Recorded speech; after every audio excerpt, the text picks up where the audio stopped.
Hello guys, so let's discuss objective of computer integrated manufacturing, जिसे short form में SIM भी कहा जाता है। नाउ ऑब्जेक्टिव्स यानी हम सिम की मदद से क्या हासिल करना चाहते हैं, हमारा ध्येय क्या है, मोटो क्या है। ये सारे ऑब्जेक्टिव्स है, उसके साथ हम इन डेप्थ भी हम डिस्कस करेंगे। सबसे पहले ओवरव्यू देख लेते हैं। ऑब्जेक्टिव्स क्या है, सिर्फ एग्ज़ाम में हमें यही टॉपिक लिखना है, ये इन ब्रीफ डिस्कशन नहीं लिखना है, right. So to improve the product quality को हमें इंक्रीज करना है, इम्प्रूव करना है। To lower the product cost, जो प्रोडक्ट की मैन्युफैक्चरिंग कॉस्ट है उसे हमें घटाना है। To reduce the delivery time, जो हम प्रोडक्ट डिलीवर्ड कर रहे हैं पर्टिकुलर कस्टमर को, जो वो टाइम है उसे हमें रिड्यूस करना है। To reduce the waste, manufacturing के समय पे हम जो भी वेस्टेज कर रहे हैं उसे मिनिमाइज करना है, कम से कम करना है, रिड्यूस करना है। टू रिड्यूस द इन्वेंट्री, अब कंपनी या फिर इंडस्ट्री है उसमें कई सारी चीज़ें हैं, जो प्रोडक्ट है उसकी हम एक लिस्ट बनाते हैं, उसे हम मैन्युअली वो हम गिनते हैं, राइट। ये चीज़ यहाँ पे रखी है, इतनी चीज़ है, इतनी इसकी क्वांटिटी है, तो ये सारी चीज़ें हमें कम करनी है, हम ऑटोमेशन पर छोड़ देंगे। हमें सिर्फ कंप्यूटर ही, जब हम पूछेंगे कि भाई ए टाइप की कितनी प्रोडक्ट अवेलेबल है, तो वो कंप्यूटर ही हमें आंसर देना चाहिए। हमें इन्वेंट्री, जो प्रोडक्ट की लिस्ट है, वो हमें घटानी है। टू इंक्रीज़ द फ्लैक्सिबिलिटी, अब प्रोडक्ट यहाँ पर जो पूरा मार्केट है वो कस्टमर ओरिएंटेड है, कस्टमाइज प्रोडक्ट हमें मैन्युफैक्चर करनी पड़ती है। हम जितना चाहे वो हम कस्टमाइज प्रोडक्ट बना सकते हैं। ऐसी हमें ऑटोमेशन, जो पूरी प्रोसेस है उसे डिफाइन करना है, एस्टाब्लिश करना है, जो जब हमारा मन करे तब हम एक ही मशीनरी पे नए नए कंपोनेंट बना पाएंगे। तो ये फ्लेक्सिबिलिटी उसे कहलाता है, वो हमें इंक्रीज करनी है। To coordinate and organise the factory data effectively, जो फैक्ट्री के सारे डेटा है, कौन सी चीज़ कहाँ पे रखी हुई है, कितनी उसकी कॉस्ट है, पूरी इन्वेंट्री कॉस्ट हमें उसे ऑर्गेनाइज एंड कोऑर्डिनेट करना है easily with use of computer. To facilitate the use of concurrent engineering, जब पर्टिकुलर जो हमारा टाइम चल रहा है उसके साथ जो नई नई टेक्नोलॉजी है उसे एडेप्ट करना है, उसे अप्लाई करना है एंड एफिशिएंटली हमारा प्रोडक्शन बनाए रखना है। To automate the communication with factory,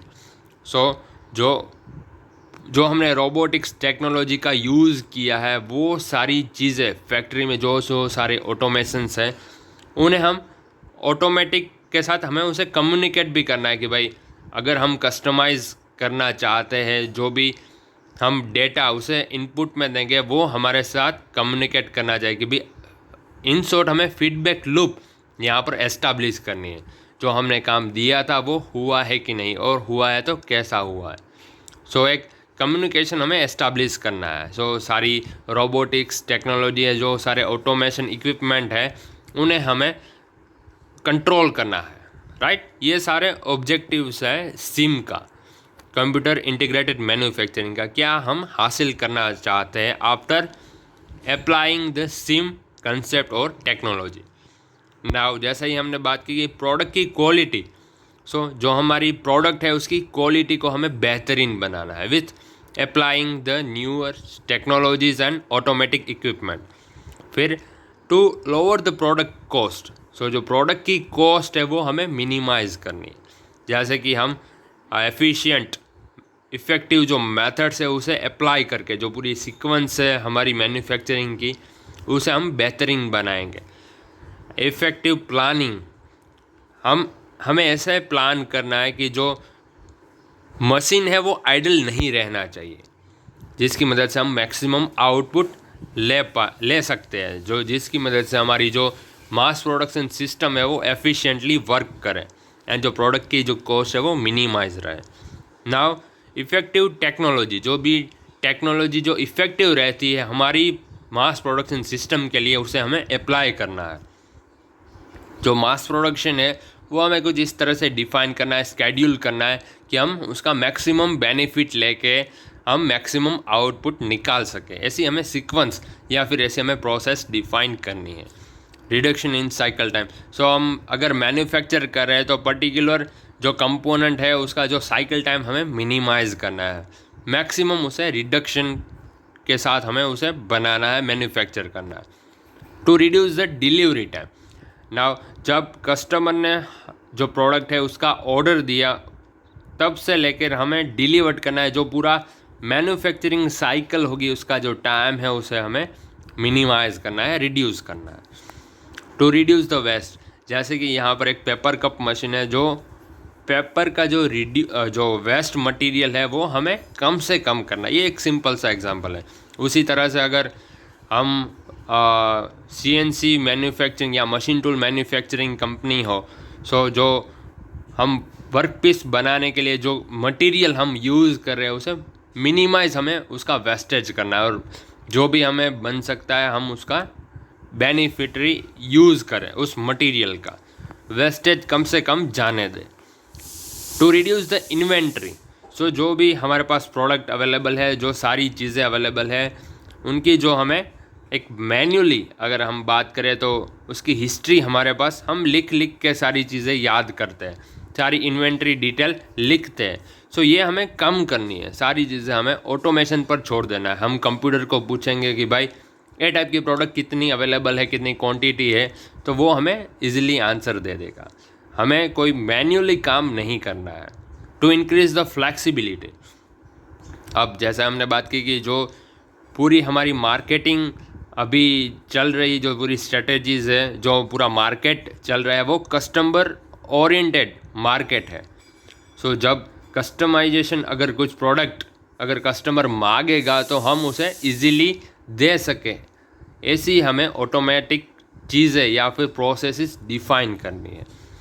flexible manufacturing system, जिसे FMS कहा जाता है, is a production method that is designed to easily adapt to changes in the type and quantity of the product being manufactured.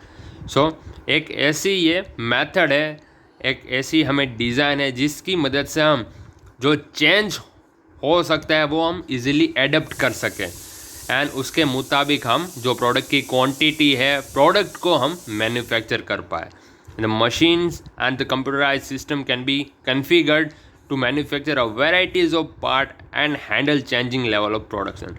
So जो machines हैं, जो हमारी automatic जो सारी इक्विपमेंट्स है, जो रोबोटिक्स चीज़ें हैं, वो इस तरह से ये जो सारे चेंज है वो उसे एडेप्ट कर सके, ऐसे हम उसे कन्फिगर कर सकते हैं, जिसकी मदद से हम जो मैन्युफैक्चरिंग जो वैरायटीज़ ऑफ प्रोडक्ट है उसे हम हासिल कर सके, अचीव कर सकें। सो जो फ्लैक्सिबिलिटी है, जो हम पर्टिकुलर कंपोनेंट अगर डिज़ाइन करें तो वो इजीली हम उसका मास प्रोडक्शन निकाल सके विथ मिनिमम टाइम। ये हमारा मेन कंसेप्ट है। To coordinate and organise the factory data effectively, so जो कंपनी से रिलेटेड जो सारे डेटा है, जो सारी चीज़ें हैं, जो पूरी प्रॉपर्टी है, रोबोटिक्स से लेकर जो हमारी मैन्युफैक्चरिंग शॉप फ्लोर में अगर देखा जाए तो वो सारी चीज़ों का भी जो डेटा है वो हम इफ़ेक्टिवली उसे ऑर्गेनाइज कर सके, उसके साथ कोऑर्डिनेट कर सके, यानी कि पूरा डेटा मैनेजमेंट वो एफिशिएंटली कर सके, इफ़ेक्टिवली कर सके सारी चीज़ें। To facilitate the use of concurrent engineering, so technology वो दिन के साथ इंक्रीज़ हो रही है, नई नई टेक्नोलॉजी एस्टाब्लिश हो रही है, सो उसे हमें इम्प्लीमेंट करना है। सो जो करंट सिनारियो है, जो करंट टेक्नोलॉजी है, उसको हम एडेप्ट करके जो हमारा मास प्रोडक्शन या फिर हमारी जो पूरी मेथड है वो हम with use of new technology हम करें, ये हम इजीली कर सके, ये सिम का मेन ऑब्जेक्टिव है। To automate the communication within factory, so सारी चीज़ें तो हमने ऑटोमेटिक लगा दी है अब फैक्ट्री में, बट उसके साथ भी अगर हम कम्युनिकेशन करें कि भाई ये हमने काम दिया था वो कितना हुआ है, कुछ कहीं पे भी कोई फेलर नहीं है, कुछ लॉस हुआ है कि नहीं, ये सारी चीज़ों का भी हमें ध्यान रखना पड़ता है। सो ये हम with use of communication system कर सकें, ये इसका मेन ऑब्जेक्टिव है, क्योंकि फीडबैक लूप भी होना ज़रूरी है। हमने कोई बात नहीं, सारी चीज़ें ऑटोमेटिक कर दी है, जो प्रोडक्शन है पूरा ऑटोमेटेड है, बट वो एक्चुअल में हो रहा है कि नहीं, कुछ गलतियाँ है कि नहीं, सो सारी चीज़ें हैं वो हम एक फीडबैक लूप की मदद से हम जान सकते हैं। सो ये हो जाता है to automate the communication within the factory. So जो फैक्ट्री में सारी चीज़ें ऑटोमेटिक है, उसके बीच में कम्युनिकेशन, एक जैसे कि एक रिसीवर है, ट्रांसमीटर, यहाँ पर सारी चीज़ें रखा हुआ है। सो ये हमें इनपुट देता रहेगा कि क्या स्टेज पे कौन सी कंपोनेंट, कौन सी प्रोडक्ट पहुंची है, कौन सा कंपोनेंट पहुंचा है। सो सिम के मेन ऑब्जेक्टिव्स है to improve the product quality, to increase the productivity, to lower the product cost, to reduce the delivery time, to reduce the waste, to reduce the inventory, to increase the flexibility, to coordinate and organize the all factory data effectively, to facilitate the use of concurrent engineering and to automate the communication within factory। ये सारे जो points है वो हमें आंखें बंद करके एक बार याद रखने। सो सारे जो ये सिंबॉलिक जो यहाँ पर प्रेजेंटेशन है वो हमें एट ए एग्ज़ाम टाइम हमें याद आ जाए। And all the best guys, ये है सारे objectives of computer integrated manufacturing.